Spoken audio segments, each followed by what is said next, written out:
Hello friends, आज आपण जॉग्रफीतला एक इंटरेस्टिंग चॅप्टर बघणार आहोत, द हायड्रोस्फिअर, त्याचा पार्ट 1. आता हायड्रोस्फिअर म्हणजे काय हे तुम्हाला माहिती आहे. आपण अर्थचे 4 डोमेन्स पण शिकलेलो आहोत. त्याच्यात कुठले कुठले येतं तर लिथोस्फिअर येतं, ॲटमॉस्फिअर येतं, हायड्रोस्फिअर येतं आणि बायोस्फिअर येतं. तर आज ह्या चॅप्टरमध्ये आपण हायड्रोस्फिअर म्हणजे अर्थवरती जे काही वॉटर आहे त्यासंबंधी काही इंटरेस्टिंग इन्फॉर्मेशन आपण बघणार आहोत.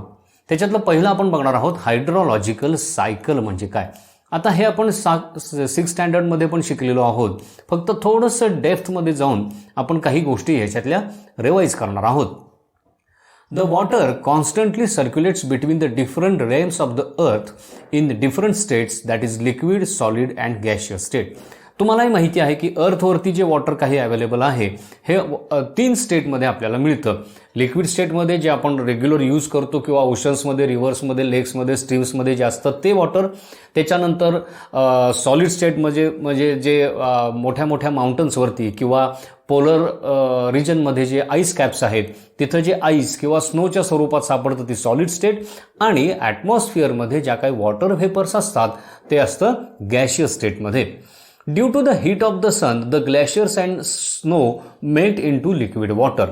आता सनची जी हीट आहे त्याच्यामुळं ज्या पोलर रिजनमध्ये किंवा इतर ठिकाणी माउंटन्सवरती वगैरे जे स्नो आहे किंवा ग्लेशियर्स असतात त्या काय होत असतात, मेल्ट होत असतात. तिथं खाली पिक्चरमध्ये तुम्हाला दाखवलेलं आहे बघा, माउंटनवरचं टॉपवरचं जे स्नो आहे किंवा जे ग्लेशियर्स आहेत ते काय होत आहेत, मेल्ट होत आहेत आणि ते पाणी फ्लो होऊन खाली ग्राउंड लेवलला येत आहे. This water feeds ocean, lakes and streams and also goes into the soil.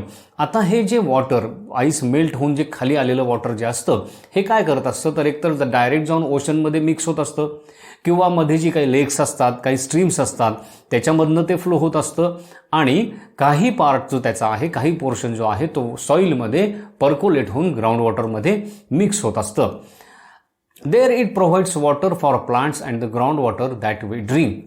त्याच्याबरोबर सॉईलमध्ये जे पाणी गेलेलं असतं त्याच्यामुळे काय होतं की ते प्लांट्ससाठी अवेलेबल होतं, त्यांच्या ग्रोथसाठी अवेलेबल होतं. तुम्हाला माहिती आहे फोटोसिंथेसिससाठी प्लांट्सना वॉटर लागतं, तर ते सॉईलमधलं जे वॉटर आहे ते प्लांटला अवेलेबल केलं जातं. तसंच तिथनं ते वॉटर पर्क्युलेट होऊन ग्राउंड वॉटरमध्ये मिक्स होतं की जे आपण पुन्हा वरती पंप आउट करून आपल्या यूजसाठी वापरत असतो. How water gets in to the atmosphere. आता हे जे वॉटर आहे हे ॲटमॉस्फिअरमध्ये कसं येतं, there are 2 main ways. 2 main ways त्याचे आहेत की ज्याच्यामुळं हे जे ग्राउंडवरचं किंवा जे सरफेस वॉटर आहे हे ॲटमॉस्फिअरमध्ये येऊ शकतं. त्याच्यातला पहिला आहे that is due to sun heat. Sun हीटमुळे काय होतं आपण बघूया. Water from ocean, lakes and streams evaporates. Sun हीटमुळं काय होतं, जे काही सरफेस वॉटर आहे, जे सनला एक्सपोज झालेलं वॉटर आहे ते इव्हॅपोरेट होत असतं. इव्हॅपोरेशन म्हणजे काय, liquid water on earth surface turns in to water vapour in atmosphere. Evaporation म्हणजे काय, जे लिक्विड फॉर्ममधलं वॉटर आहे सरफेसवरचं ते काय होतं, लिक्विड फॉर्ममधनं गॅशियस फॉर्ममध्ये किंवा वॉटर वेपर फॉर्ममध्ये येतं आणि ॲटमॉस्फिअरमधली जी एअर आहे किंवा ॲटमॉस्फिअरमध्ये ते मिक्स होत असतं. Water from plants and trees also enters the atmosphere. दुसरी प्रोसेस कुठली आहे तर जे ट्रीज किंवा प्लांट्स जे वॉटर ॲब्झॉर्ब करतात ते काय करत असतात. आता हा पार्ट आपण ह्याच्यामध्ये बघितलेला आहे बघा, प्लांट्स न्यूट्रिशनमध्ये हा पार्ट आपण बघितलेला आहे. काय बघितलेलं होतं त्याच्यामध्ये की वॉटर जे आहे, जे प्लांट सॉईलमधनं वॉटर जे ॲब्झॉर्ब करतात ते त्यांच्या रिक्वायरमेंटपेक्षा कितीतरी पटीने जास्त करतात. म्हणजे समजा 100% प्लांटनी जर वॉटर ॲब्झॉर्ब केलं असेल तर त्यातलं फक्त 5% वॉटर जे आहे ते प्लांटच्या बॉडीमध्ये रिटेन केलं जातं आणि रिमेनिंग 95% ऑलमोस्ट 95% वॉटर हे काय केलं जातं, हवेमध्ये, एअरमध्ये थ्रू स्टोमॅटा वॉटर वेपर्सच्या फॉर्ममध्ये बाहेर ॲटमॉस्फिअरमध्ये टाकून दिलं जातं आणि this process is called as transpiration. बघा त्या खाली पिक्चरमध्ये स्टेजरच्या स्लाइड्समध्ये तुम्हाला दिसतंय की सरफेस वॉटर आहे ते सनच्या हीटमुळे काय होतंय, इव्हॅपोरेट होतंय. रेड कलरने दाखवलेलं आहे बघा आणि ते त्या वॉटर वेपर्स एअरमध्ये मिक्स होत आहेत. त्याच्यानंतर ट्री जे दाखवलेले आहे त्याच्यावरती पण तुम्हाला वॉटर वेपर्स रेड कलरच्या दिसतात आणि तिथं ट्रान्सपिरेशन लिहिलेलं आहे. म्हणजे ॲटमॉस्फिअरमध्ये हे जे वॉटर वेपर्स मिक्स होत असतात त्या 2 मेथडनी मिक्स होत असतात. पहिली आहे की सरफेस वॉटर जे आहे ते डायरेक्ट सन हीटमुळं इव्हॅपोरेट होतं आणि त्या वॉटर वेपर्स ॲटमॉस्फिअरमध्ये किंवा एअरमध्ये मिक्स होतात. आणि दुसरी मेथड कुठली आहे तर जे प्लांट्स असतात किंवा ट्रीज जे असतात ते काय करत असतात, सॉईलमधनं जे वॉटर ॲब्झॉर्ब करतात ते water transpiration through stomata through पुन्हा वॉटर व्हेपरच्या फॉर्ममध्ये एअरमध्ये रिलीज करत असतात. Warm water vapours rises up through atmosphere. आता ह्या ज्या वॉर्म वॉटर व्हेपर्स असतात, आता बघा एक आहे की त्या वॉर्म का असतात तर टेम्परेचर रिसीव्ह करूनच वॉटर काय झालेलं असतं, लिक्विड फॉर्ममधनं वेपर फॉर्ममध्ये गेलेलं असतं, त्यामुळे त्या थोड्याशा वॉर्म असतात. तुम्हाला एक गोष्ट चांगली माहिती आहे की जी वॉर्म असते वस्तू किंवा एखादा गॅस जर थोडंसं टेम्परेचर जर जास्त असेल किंवा गॅशियस फॉर्ममध्ये जर त्याचं टेम्परेचर जास्त असेल, वॉर्म असेल, तर it becomes lighter in weight. मग काय होतं, या वॉर्म वॉटर व्हेपर जे असतात त्या काय होतात, ॲटमॉस्फिअरमध्ये वरती हाईटला राईज व्हायला लागतात. As it rises higher, cool air in atmosphere causes the vapor to turn back into liquid water, thus forming clouds, and this process is called condensation. तुम्हाला हे आपण ॲटमॉस्फिअरमध्ये शिकलेलो आहे की जसं जसं आपण अल्टिट्यूड हाय जाईल तसं तसं काय होतं, टेम्परेचर हे ड्रॉप होत जातं. मग त्यामुळं काय होतं, ह्या राईज झालेल्या ज्या वॉटर व्हेपर्स आहेत ते एका हाईटला गेल्यानंतर काय होतं, तिथं त्यांना कोल्ड टेम्परेचर मिळतं, तिथं त्या पुन्हा कंडेन्स होतात, पुन्हा लिक्विड फॉर्ममध्ये येतात आणि त्याचे क्लाउड्स तयार होतात. आणि ह्या प्रोसेसला आपण म्हणतो कॉन्डन्सेशन. म्हणजे बघा की जे इव्हॅपोरेशन होऊन पाणी जे वॉटर व्हेपर ज्या एअरमध्ये गेलेले आहेत त्या राईज झाल्यानंतर काय होतं, एका सर्टन हाईटला पोहोचल्यानंतर त्यांचं पुन्हा कॉन्डन्सेशन होतं, क्लाउड्स फॉर्म होतात. आणि हे कशामुळे होतं तर कॉन्डन्सेशन प्रोसेस, जे वॉटर व्हेपर्स आहेत ते again turn back in to the liquid form. Finally, when a cloud becomes full of liquid water, it falls back on the earth's surface and this phenomena is known as precipitation. आता ज्यावेळी हा cloud जो आहे तो विशिष्ट लेवलपर्यंत त्याच्यामध्ये liquid level वाढली किंवा वॉटरची लेवल वाढली की काय होतं, हे छोटे छोटे टायनी ड्रॉपलेट्स जे असतात ते एकमेकांना चिकटतात आणि त्याचा एक ड्रॉप तयार होतो विच इज हेवियर. आणि असा हेवी ड्रॉप जो आहे इट स्टार्ट्स फॉलिंग डाऊन. आणि ही जी प्रोसेस आहे त्याला आपण म्हणतो प्रेसिपिटेशन. आता प्रेसिपिटेशन वेगवेगळ्या फॉर्ममध्ये होतं. आपल्या इथं जर आपण बघितलं तर प्रेसिपिटेशन आपल्याला रेन फॉर्ममध्ये म्हणजे वॉटर फॉर्ममध्ये मिळतं. हेच तुम्ही युरोपमध्ये गेलात किंवा कोल्ड रिजनमध्ये गेलात तर तिथं स्नोफॉल होतो किंवा हेल्स आपण म्हणतो. म्हणजे वेगवेगळ्या प्रकारे हे प्रेसिपिटेशन आपल्याला बघायला मिळतं. हां, the water that comes back again gets collected in lakes, ponds, ocean through runoff from land and glaciers. आता हे जे रेन वॉटर किंवा हे जे वॉटर पुन्हा अर्थवरती आलेलं आहे, अर्थ सरफेसवरती आलेलं आहे, तेच काय होतं पुन्हा लेक्समध्ये, पॉन्ड्समध्ये, ओशन्समध्ये, स्ट्रीम्समध्ये किंवा वेगवेगळ्या रनऑफमधनं काय होतं पुन्हा लँडवरती कलेक्ट होतं किंवा ग्लेशियर्समध्ये ते पुन्हा स्नो फॉर्ममध्ये रिझर्व केलं जातं किंवा स्टोअर केलं जातं. बघा इथं जर तुम्ही बघितलं तर ही सायकल जी आहे ही सुरुवात होते ग्राउंड वॉटरपासनं, सरफेस वॉटरपासनं, त्याचं इव्हॅपोरेशन होतं ग्राउंडवरनं, ते ॲटमॉस्फिअरमध्ये जातं, तिथं त्याचं कॉन्डन्सेशन होतं, क्लाउड फॉर्मेशन होतं, त्याचं प्रेसिपिटेशन होतं आणि ते पाणी पुन्हा काय होतं ग्राउंडवरती येतं आणि पुन्हा जिथनं ते इव्हॅपोरेट झालेलं आहे म्हणजे ओशन्स असतील, लेक्स असतील, स्ट्रीम्स असतील, त्याच्यामध्ये पुन्हा ते पाणी काय होतं मिक्सअप होऊन जातं किंवा ॲडअप केलं जातं. This process of evaporation, condensation and precipitation through which water constantly circulates on the earth is called the hydrological cycle.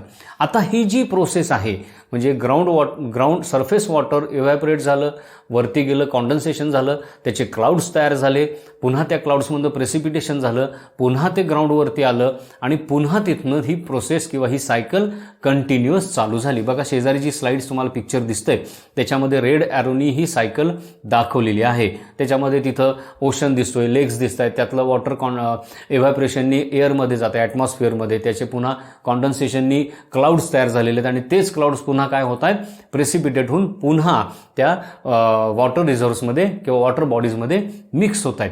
He G process आहे ह्याला म्हणलं जातं हायड्रोलॉजिकल सायकल किंवा water cycle.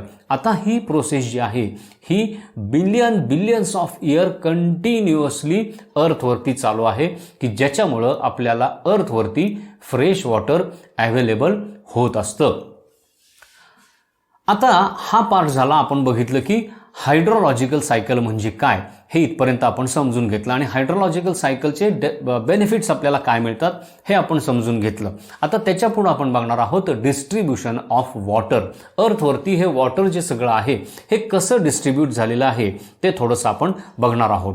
Water that contains very little dissolved salts is referred to as fresh water. आता बघा, आपण दोन प्रकारचे वॉटर्स आपण अर्थवरती समजतो. एक फ्रेश वॉटर जे आपण आपल्या यूजसाठी वापरतो आणि दुसरं आहे त्याला म्हणतो आपण सलाईन वॉटर, जे ओशन्समध्ये सीजमध्ये आहे की ज्याच्यामध्ये सॉल्टचं पर्सेंटेज जास्त आहे, which we cannot use for our consumption. मग फ्रेश वॉटर म्हणजे काय की ज्याच्यामध्ये अगदी कमी प्रमाणात काही सॉल्ट्स डिझॉल्व्ह झालेले आहेत, त्याला आपण म्हणतो fresh water. Important sources of fresh water are rivers, lakes, snow, glaciers and underground water. आता हे जे फ्रेश वॉटर आहे हे मेनली अर्थवरती आपल्याला कुठल्या कुठल्या फॉर्ममध्ये सापडतं किंवा कुठं कुठं सापडतं, तर ज्या अर्थ सरफेसवरनं रिव्हर्स फ्लो होत असतात किंवा तुम्ही हिल्स माउंटेन्समध्ये गेला तर तिथं छोटे छोटे स्ट्रीम्स तुम्हाला दिसतात.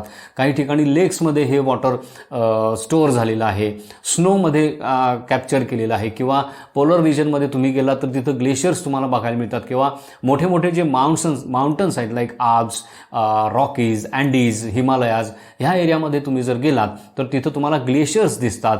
आणि प्लस आपल्या अर्थ सरफेसच्या खाली जे वॉटर स्टोअर झालेलं आहे, ज्याला आपण अंडरग्राउंड वॉटर असं म्हणतो किंवा ग्राउंड वॉटर असं म्हणतो, ह्या फॉर्ममध्ये हे फ्रेश वॉटर काय आहे सगळीकडे स्टोअर केलेलं जातं. Distribution of fresh water is highly uneven and depends upon the prevailing climatic condition. बघा, अर्थवरती आपल्याला सगळीकडं लाईफ फॉर्म दिसतं, सगळीकडं पाणी आपल्याला सापडतं. पाणी सापडतं म्हणूनच तिथं लाईफ फॉर्मसुद्धा आपल्याला सापडतात. पण तुम्ही जर बघितलं तर अर्थवरती सगळीकडेच एकसारख्या प्रमाणात मात्र आपल्याला फ्रेश वॉटर बघायला मिळत नाही. काही ठिकाणी अगदी स्केअर्स आहे, काही ठिकाणी ॲबंडंट भरपूर प्रमाणात वॉटर अवेलेबल आहे, काही ठिकाणी मिडियम ह्याच्यात वॉटर अवेलेबल आहे. म्हणजे जर सीझनल विचार केला, थ्रूआउट जर इयर विचार केला तर काही ठिकाणी फ्यू मंथ्स वॉटर अवेलेबल होतं, आपल्यासारख्या ठिकाणी ऑल ओव्हर इयर आपल्याला वॉटर अवेलेबल होतं. आणि हे कशामुळं आहे तर तिथल्या ज्या क्लायमेटिक कंडिशन्स आहेत अर्थच्या त्या एरियातल्या, त्याच्यामुळं हे काय होत असतं की आपल्याला हे डिस्ट्रीब्युशन जे आहे फ्रेश वॉटरचं हे अनइव्हनली डिस्ट्रीब्युटेड अर्थवरती मिळत असतं. आता हे क्लायमेटिक कंडिशनचा इफेक्ट कसा होतो ते आपण थोडंसं बघूया. Areas where rate of evaporation is less than amount of precipitation, fresh water is in surplus quantity. बघा, वॉटर लॉस कशामुळे होतो? इव्हॅपोरेशनमुळे होतो. आणि वॉटर ॲडप कशामुळे होतं? प्रेसिपिटेशनमुळे होतं. मग ज्या एरियामध्ये प्रेसिपिटेशन जास्त आहे आणि इव्हॅपोरेशन रेट त्याच्यापेक्षा कमी आहे, अशा ठिकाणी तुम्हाला फ्रेश वॉटर हे सरप्लस क्वांटिटीमध्ये मिळतं. म्हणजे जेवढं फ्रेश वॉटर ॲड होतंय त्याच्यापेक्षा कमी त्याचा लॉस होतोय. अशा ठिकाणी तुम्हाला काय होतं? ही सरप्लस क्वांटिटी वॉटरची बघायला मिळते किंवा सापडते. In deserts, rate of evaporation is high and precipitation is less. Therefore, there is a scarcity of fresh water. Desert एरियामध्ये तुम्ही जर गेलात तर तुम्हाला माहिती आहे तिथं प्रेसिपिटेशन किंवा रेनचं पर्सेंटेज एकदमच कमी असतं. पण on the contrary, on the other side sun heat जास्त असल्यामुळे त्या एरियामध्ये इव्हॅपोरेशन रेट हा हाय असतो. म्हणजे इनपुटपेक्षा आउटटेक जो आहे हा जास्त असतो आणि त्यामुळं त्या एरियामध्ये तुम्हाला फ्रेश वॉटर स्कॅरिसिटी ही कायमच बघायला मिळते. म्हणजे बेसिकली हे अनइव्हन डिस्ट्रीब्युशन अर्थवरती वॉटरचं असण्याचं कारण काय आहे तर प्रिव्हेलिंग क्लायमेटिक कंडिशन्स. काही ठिकाणी क्लायमेट एकदम हॉट आहे, काही ठिकाणी प्रेसिपिटेशन जास्त आहे, त्यामुळे इव्हॅपोरेशन रेट, प्रेसिपिटेशन रेट ह्याच्यामधला जो फरक आहे, डिफरन्स जो पडतो, त्याच्यामुळे आपल्याला हे प्रत्येक ठिकाणी वेगवेगळं, म्हणजे इक्वेटरपासून तुम्ही पोलर रिजनपर्यंत जर जायला लागलात तर प्रत्येक ठिकाणी तुम्हाला काय होतं? फ्रेश वॉटर अवेलेबिलिटी ही कमी जास्त दिसून येते. असं होत नाही की इक्वेटरपासून पोलर रिजनपर्यंत सगळीकडे एकसारख्या प्रमाणातच रेन आहे, सगळीकडे एकसारख्या प्रमाणातच हीट आहे आणि त्यामुळे सगळीकडे इव्हन डिस्ट्रीब्युशन ऑफ वॉटर आहे असं दिसत नाही. आता हा पार्ट जो आहे हा आपण 6th स्टँडर्डमध्ये शिकलेलो होतो बघा, की सनचे रेज तिथं कसे फॉल होतात, त्याप्रमाणे टेम्परेचर झोन पडतात, त्या टेम्परेचर झोनप्रमाणे तिथं रेनफॉल मिळतो आपल्याला, त्याप्रमाणे इव्हॅपोरेशन रेट त्याच्यावर डिपेंड असतो आणि त्यामुळं आपल्याला हे अनइव्हन डिस्ट्रीब्युशन वॉटरचं दिसून येतं. आता थोडंसं आपण बघूया वॉटरमध्ये जे सॉल्ट डिझॉल्व्ह असतात त्यामुळे वॉटरची कॅरेक्टरिस्टिक्स किंवा वॉटर आपण कसं डिव्हाइड करतो किंवा त्याचे कशा प्रकारे आपण त्याच्यामध्ये डिव्हिजन करत असतो. Water contains a large amount of dissolved salts as sodium, magnesium, potassium etcetera is a saline water. मगाशी आपण बघितलं फ्रेश वॉटर. फ्रेश वॉटरमध्ये एकदम कमी प्रमाणात, एकदम मिनिमम क्वांटिटीमध्ये सॉल्ट डिझॉल्व्ह झालेले असतात. पण ज्या वॉटरमध्ये लार्ज अमाऊंटमध्ये डिझॉल्व्ड सॉल्ट सापडतात, कुठले कुठले, सोडियम आहे, मॅग्नेशियम आहे, पोटॅशियम आहे, असे सॉल्ट जर त्या पाण्यामध्ये जास्त अमाऊंटमध्ये डिझॉल्व्ह झालेले असतील तर त्याला मात्र आपण काय म्हणतो, सलाइन वॉटर असं म्हणतो. The total concentration of the dissolved salt in ocean water is referred to as salinity. आता तुम्हालाही माहिती आहे की सगळ्यात सलाइन वॉटर कुठं असतं अर्थवरती, तर ते ओशन्स आणि सीजमध्ये असतं.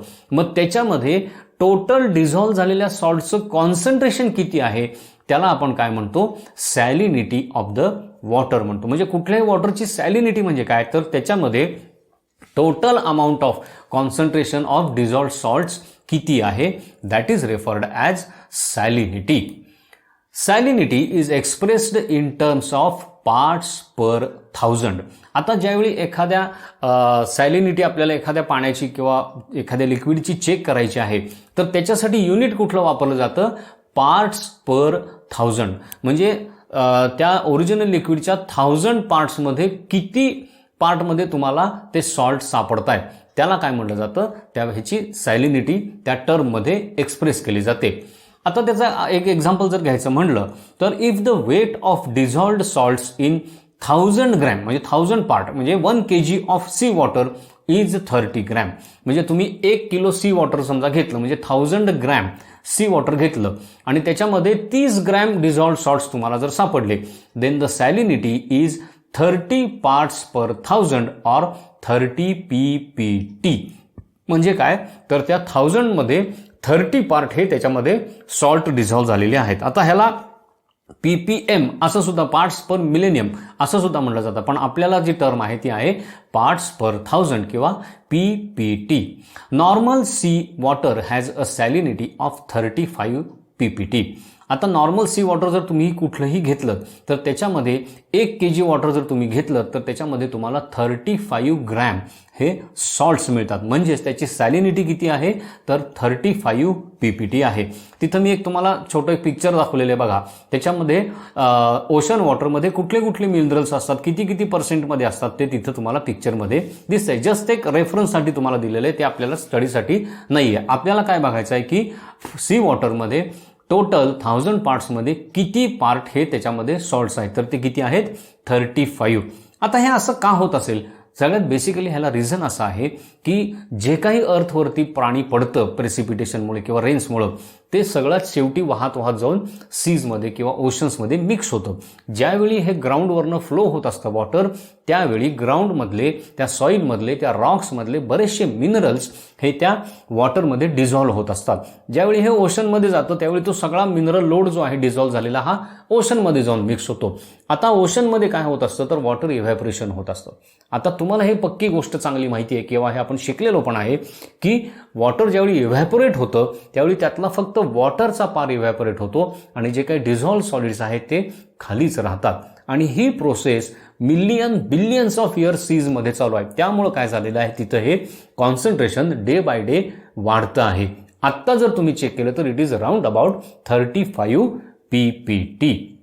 मे बी हा क्वेश्चन तुम्हाला विचारला जाऊ शकतो की का एवढं सॉल्टचं पर्सेंटेज तुम्हाला सीजमध्ये किंवा ओशन वॉटरमध्ये मिळतं, तर त्याचं रिझन हे असं आहे. Salinity is influenced by factors such as rainfall, evaporation, run off and ice formation. आता सॅलिनिटी ही काय फक्त सीजमध्येच आहे असं नाही, तर सीजची किंवा ओशन्सची सॅलिनिटी जास्त आहे. आपल्याला जे सरफेस वॉटर मिळतं त्याच्यामध्ये पण काही सॉल्ट्स डिझॉल्व्ह असतात, म्हणजे त्याची पण काहीतरी सॅलिनिटी असते. ग्राउंड वॉटर जे असतं त्याच्यामध्ये पण काही सॉल्ट्स डिझॉल्व्ह झालेले असतात, त्यामुळे त्यालाही थोडीफार सॅलिनिटी असते. म्हणजे काय की प्रत्येक पाण्यामध्ये, अर्थवरती जे काही पाणी तुम्हाला सापडतं, वॉटर सापडतं, त्याच्यामध्ये काही ना काही पर्सेंटेजमध्ये काही सॉल्ट्स हे डिझॉल्व्ह झालेले असतात. पण त्या एरियामधल्या सॉल्ट्समध्ये किंवा त्या पाण्यात किती सॉल्ट डिझॉल्व्ह आहे त्याप्रमाणे त्याची सॅलिनिटी ठरत असते. आता ही सॅलिनिटी जी आहे पाण्याची, ह्याच्यावरती याच्यामध्ये इन्फ्लुएन्स कोणाकोणाचा असतो किंवा कुठले कुठले फॅक्टर्स याच्यावर अफेक्ट करतात, तर पहिली गोष्ट रेनफॉल, दुसरी गोष्ट रेट ऑफ इव्हॅपोरेशन, तिसरी गोष्ट रिव्हर रन ऑफ आणि चौथी गोष्ट आईस फॉर्मेशन. आता तिथं पिक्चर तुम्हाला दिसतंय बघा. सॅलिनिटी इन्क्रीज कशामुळे होते, तर इव्हॅपोरेशनमुळे होते आणि दुसरी गोष्ट सी वॉटरमध्ये होणारे रन ऑफ मिक्स कुठले होत आहेत ते. आणि सॅलिनिटी डिक्रीज कशामुळे होते, तर प्रेसिपिटेशनमुळे आणि आईस किंवा ग्लेशियर्स ज्या मेल्ट होतात त्याच्यामुळे जे फ्रेश वॉटर बॉडीमध्ये मिसळत असतं त्याच्यामुळे सॅलिनिटी ही कमी होत असते. म्हणजे बेसिकली सॅलिनिटीवरती इफेक्ट करणारे कुठले कुठले आहेत, तर rainfall, evaporation, river run of आणि आईस फॉर्मेशन. फार आपल्याला डिटेलमध्ये नाही आहे, पण तुम्हालाही माहिती आहे की जिथं रेनफॉल जास्त आहे तिथं ते फ्रेश वॉटर आहे, त्याच्यामध्ये सॅलिनिटी कमी आहे. त्यामुळे ते पाणी जर दुसऱ्या एखाद्या सलाईन वॉटरमध्ये मिसळलं तर ती सॅलिनिटी काय होते, डायल्यूट होते. पण इव्हॅपोरेशन रेट जर जास्त असेल तर काय होणार, ते सॉल्ट्स जे आहेत, डिझॉल्व्ड सॉल्ट्स, ते तिथंच राहणार, वॉटर फक्त निघून जाणार. त्यामुळे खाली जे वॉटर शिल्लक राहणार आहे त्याची सॅलिनिटी वाढत जाते. तसंच रिव्हर रन ऑफ जो आहे तो सुद्धा जर फ्रेश वॉटर मिक्स होत असेल किंवा आईस मेल्ट झालेलं पाणी जर त्या वॉटर बॉडीत मिक्स होत असेल तर काय होते, तिथं असलेली सॅलिनिटी आहे ही काय होत जाते, डायल्यूट होत जाते.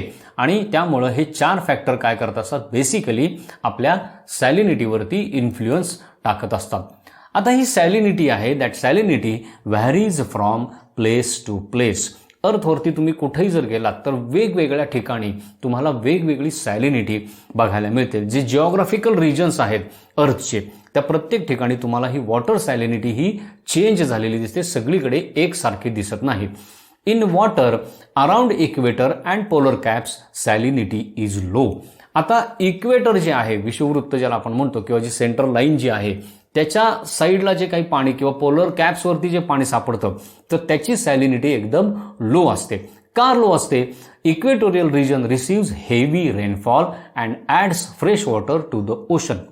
म्हणजे इक्वेटोरियल रिजनमधल्या ओशनची जर तुम्ही तिथल्या ओशनच्या वॉटरची जर सॅलिनिटी चेक केली तर ती इतर ओशन वॉटरपेक्षा तुम्हाला थोडीशी कमी दिसून येईल. ह्याला कारण काय, इक्वेटोरियल रिजनमध्ये आपण शिकलेलो आहोत की हेवी रेनफॉल असतो, ॲव्हरेज ऑलमोस्ट डेली तिथं रेनफॉल होत असतो. रेनफॉल म्हणजे काय आहे, it is a fresh water, आणि ते ज्यावेळी त्या ओशन्समध्ये मिक्स होतं त्यावेळी त्या ओशनचं वॉटर जे आहे तिथली सॅलिनिटी जी आहे ही थोडीशी डायल्यूट होते. त्यामुळं त्या एरियामध्ये तुम्हाला ओशन वॉटरची सॅलिनिटी ही थोडीशी कमी झालेली दिसते.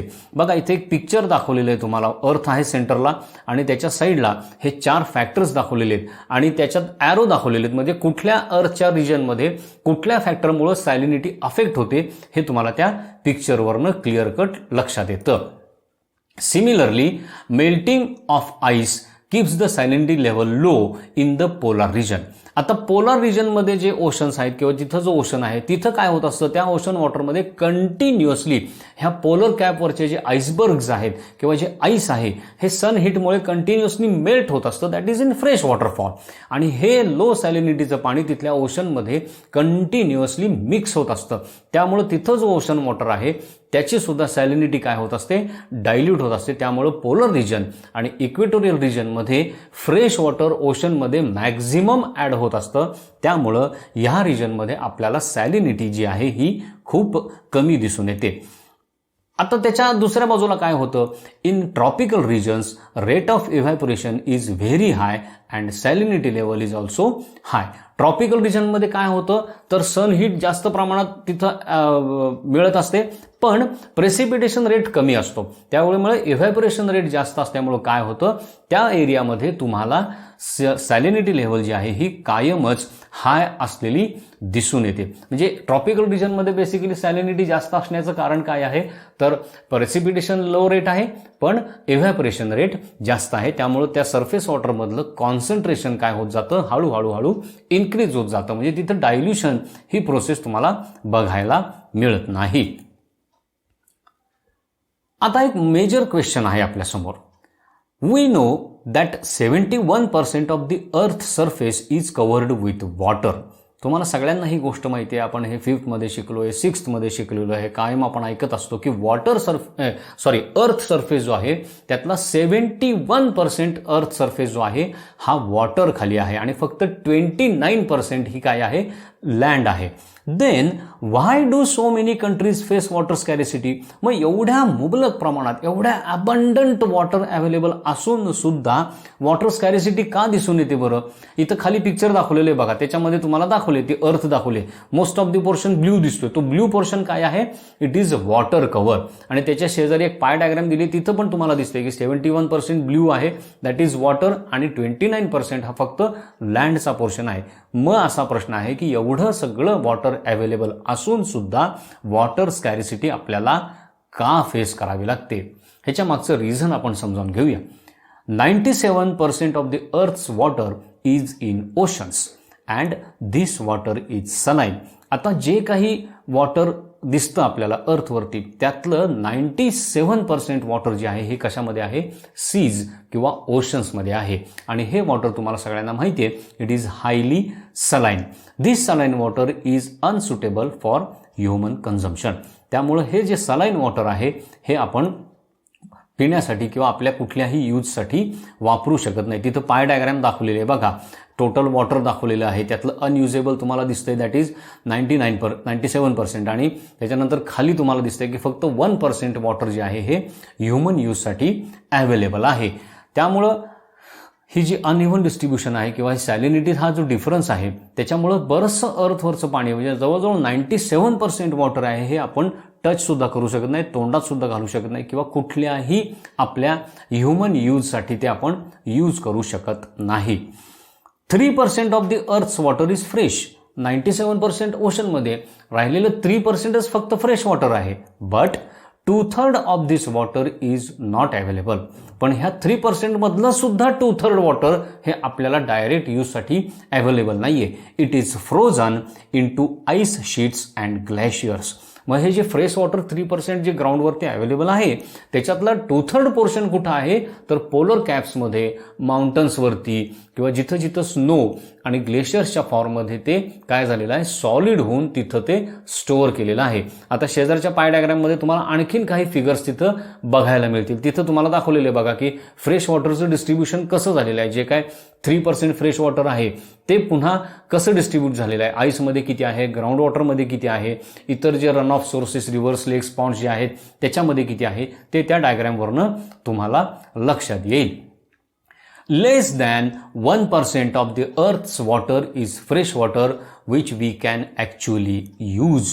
आता ह्या टोटल 71% अर्थचा जो ऑक्युपाय पोर्शन वॉटरनी केलेला आहे, त्या टोटल 100% वॉटरपैकी फक्त 1% पार्ट आपण यूज करू शकतो.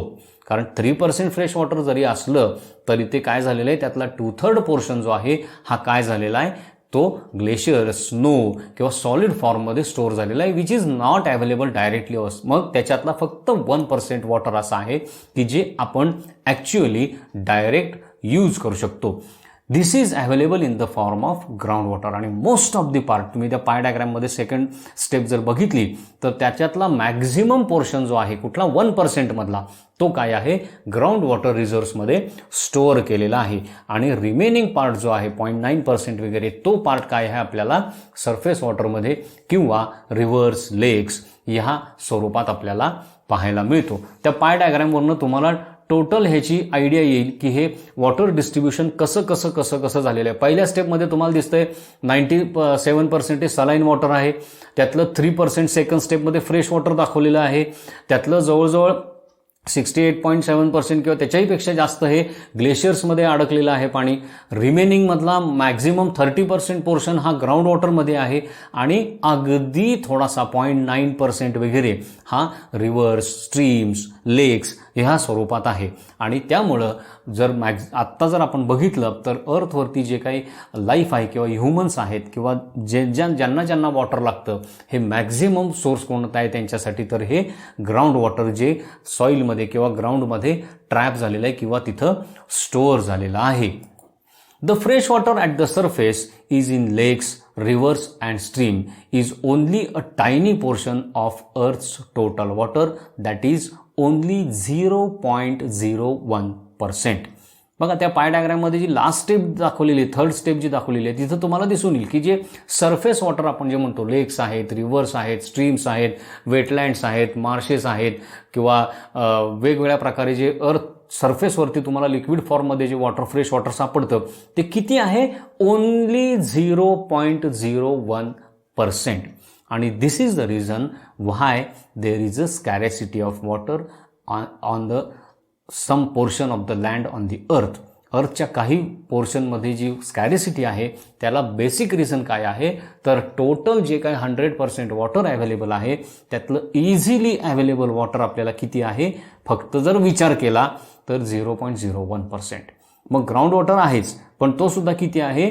3%च्या फक्त 1% आहे. लक्षात येत आहे ना? And that is why there is a scarcity seen on some parts of the earth. तर हे रिझन त्याचं आहे महत्त्वाचं. हे सगळं व्यवस्थित स्टडी करायला पाहिजे. इथं आपला हायड्रोस्फिअर ह्या चॅप्टरचा पार्ट 1 संपतो. आता ह्याच्यात काय काय बघितलं आपण? सगळ्यात पहिल्यांदा बघितलं हायड्रोलॉजिकल सायकल म्हणजे काय, त्याच्यामधल्या 3 स्टेप्स आपण बघितल्या. इव्हॅपोरेशन, कॉन्डन्सेशन, प्रेसिपिटेशन आपण बघितलं. त्यामुळं कशी अर्थवरती वॉटरची कंटिन्युअस मुवमेंट चालू असते ते आपण स्टडी केलं. त्याच्यानंतर आपण बघितलं distribution of water on the अर्थ काय आहे. त्याच्यामध्ये सॅलिनिटी ऑफ वॉटर म्हणजे काय आपण समजून घेतलं. फॅक्टर्स अफेक्टिंग सॅलिनिटी कुठले कुठले आहेत ते आपण बघितलं. त्याच्यानंतर आपण बघितलं की why there is a scarcity of water. आणि finally water available for human किंवा लाईफ ॲक्च्युली किती आहे, हा पार्ट आपण इथं संपवत आहोत. याच्यामध्ये ह्या गोष्टी सगळ्या आपण बघितलेल्या आहेत. ह्या व्हिडिओबरोबरच आपल्या ॲपवरती ह्याचं वर्कशीट, टेस्ट, क्विज हे मटेरियल सगळं अपलोड केलेलं आहे. हा व्हिडिओ व्यवस्थित स्टडी करा. हायड्रोलॉजिकल सायकल म्हणजे काय, त्याची डायग्रॅम कशी आहे, काय आहे हे व्यवस्थित बघून ठेवा. कारण जर क्वेश्चन आला तर ती डायग्रॅम ड्रॉ केलीत तुम्ही तर त्याला आन्सरला जास्त वेटेज मिळतं. त्यामुळे ती डायग्रॅम ड्रॉ करायची प्रॅक्टिस करा. त्याच्यानंतर डिस्ट्रीब्युशन ऑफ वॉटर कसं आहे, किती % कुठं ट्रॅप झालेलं आहे हे फिगर्स लक्षात ठेवायचा प्रयत्न करा. सॅलिनिटी म्हणजे काय, ओशन्सची सॅलिनिटी किती असते, काय असते. त्याच्यानंतर इम्पॉर्टंट ह्याच्यातलं आहे ते म्हणजे फॅक्टर्स अफेक्टिंग सॅलिनिटी कुठले आहेत. हा सगळा पार्ट व्यवस्थित स्टडी करा. नाही समजलं तर व्हिडिओ आणि स्लाइड्स पुन्हा रिपीट करा. त्या स्लाइड्सवरनं तुमच्या स्वतःच्या नोट्स प्रिपेअर करा. So here end the part 1 of hydrosphere. Thank you.